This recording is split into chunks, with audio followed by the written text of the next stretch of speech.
Hello, I'm C.Gassaway, and I'm going to be discussing special senses today.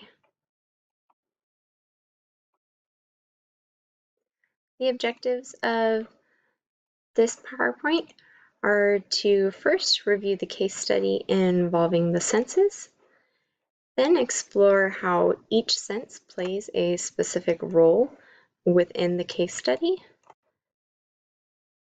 and finally to explore the pathways of each sense.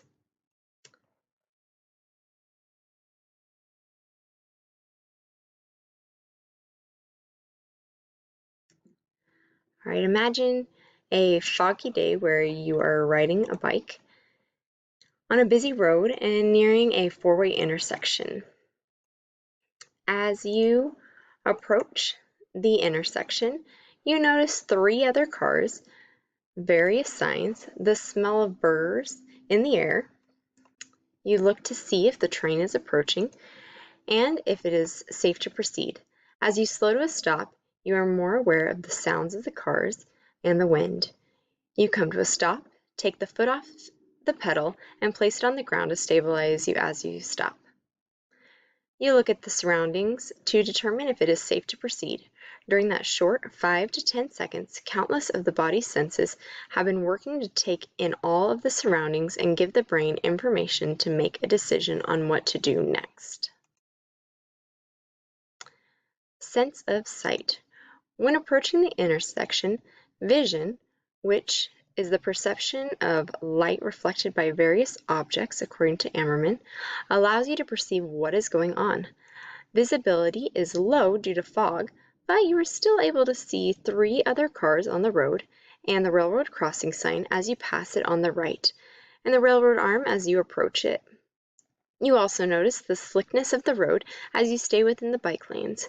Once you reach the intersection, though through sight, you are able to search for oncoming traffic and look to see if a train is approaching by viewing the railroad arm and looking for the train.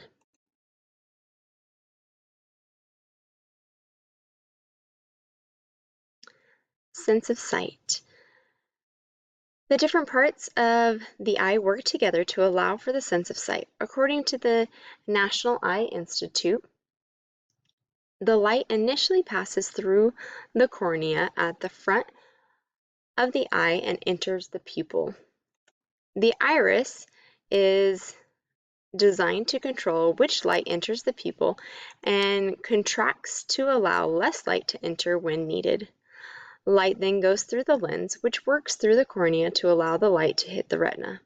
The retina has photoreceptors near the back, which change into electrical signals. The signals send the information to the optic nerve. Through this focusing, the eye is able to work in the same way that a camera does.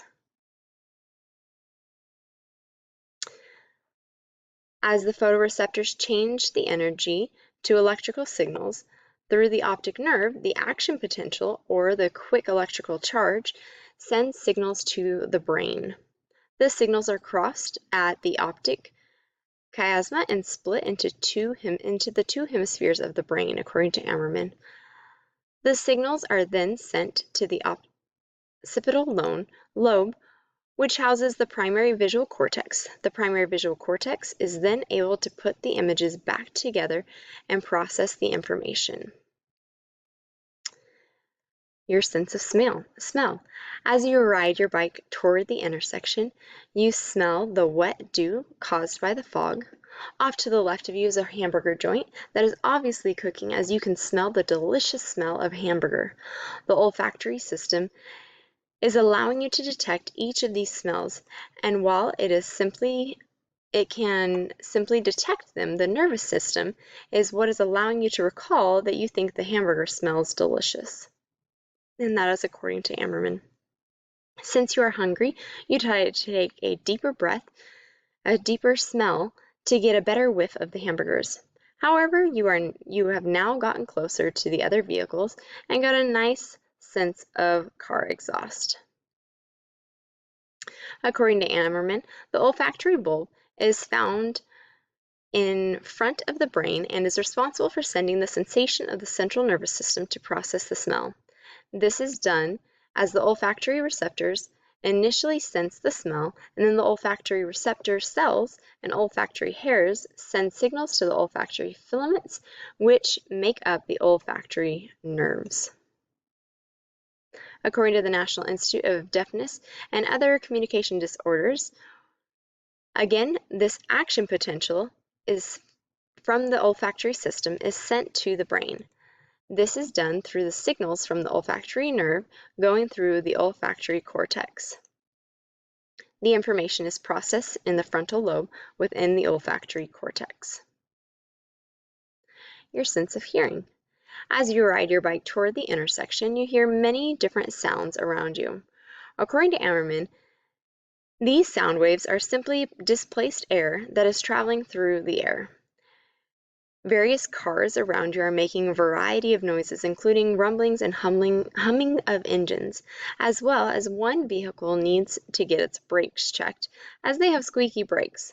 The wind is also making sounds, though it does not appear to be too windy, and is a result of displaced air.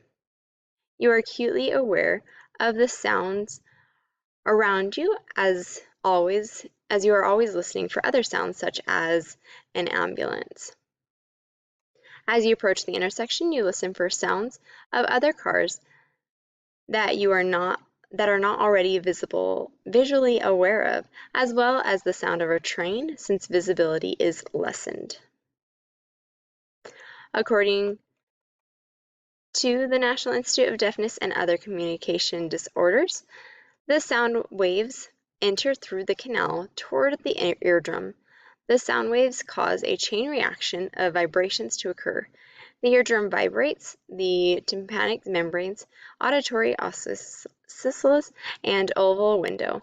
The oval window causes movement in the cochlea. This in turn causes the basal membrane to vibrate. The action potential is then sent to the brain. This is done as the auditory signals go through the vestibular nerve into the temporal lobe to the primary auditory cortex. The primary auditory cortex is then responsible for processing the sounds. Your sense of touch. As you ride your bike, approaching the intersection, you can feel the damp feeling on the skin due to the fog. This is due to your ability to detect stimulus on the skin. Your foot is constantly applying pressure, maintaining pedal contact. You also have a grip on the bike handlebar and are applying pressure to it as you begin to slow down. After applying enough pressure, you come to a stop and place your foot on the asphalt. According to Ammerman, the sense of touch is found in the skin receptors. The various parts of the skin are comprised of different touch receptors. 4 main receptors include the mechanoreceptors, the thermoreceptors, pain receptors, and the proprioceptors. The action potential is taken from these receptors and sent to the brain. This is done through the sensory nerves, which go through the somatosensory system.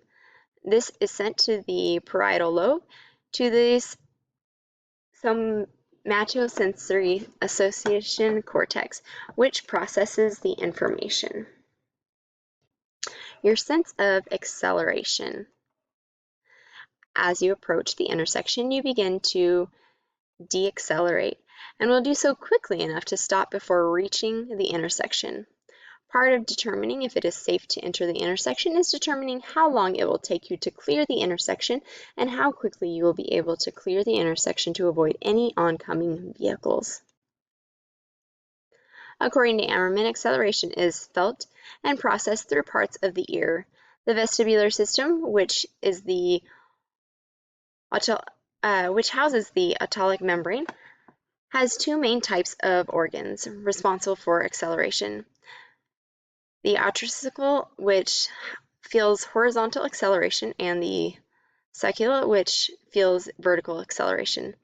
This is felt through the hair cells moving.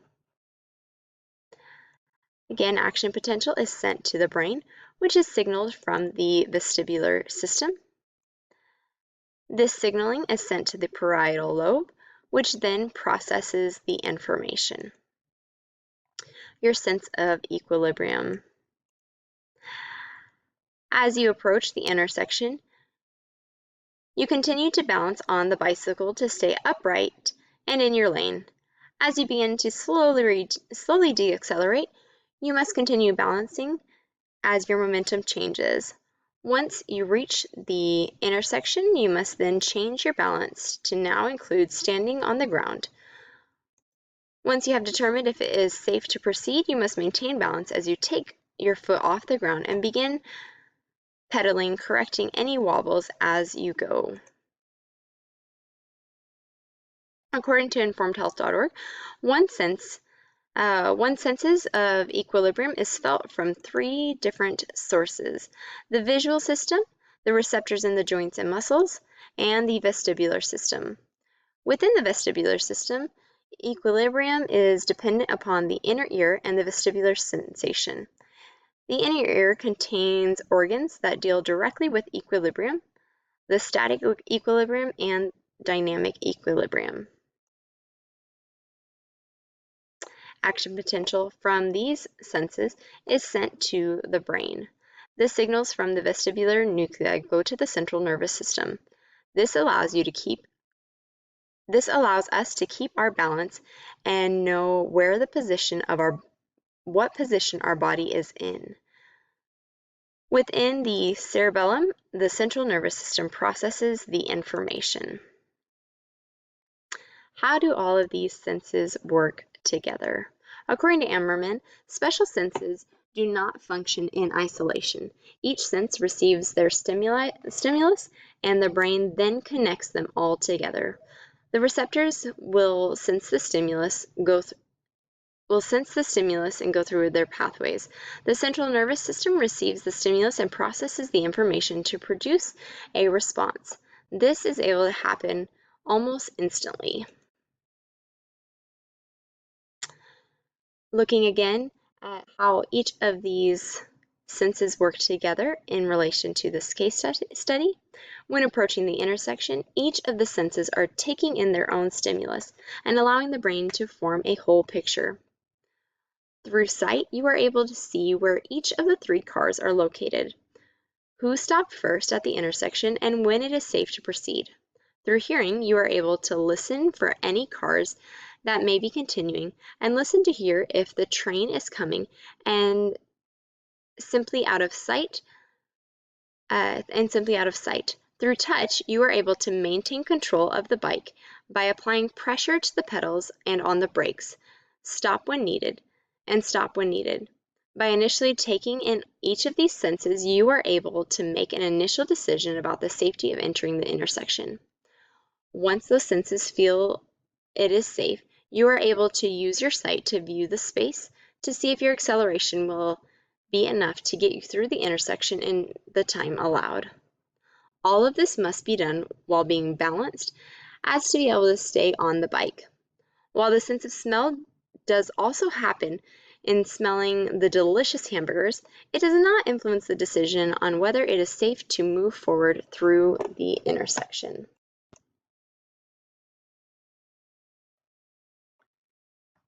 Included are the references that were used for this presentation.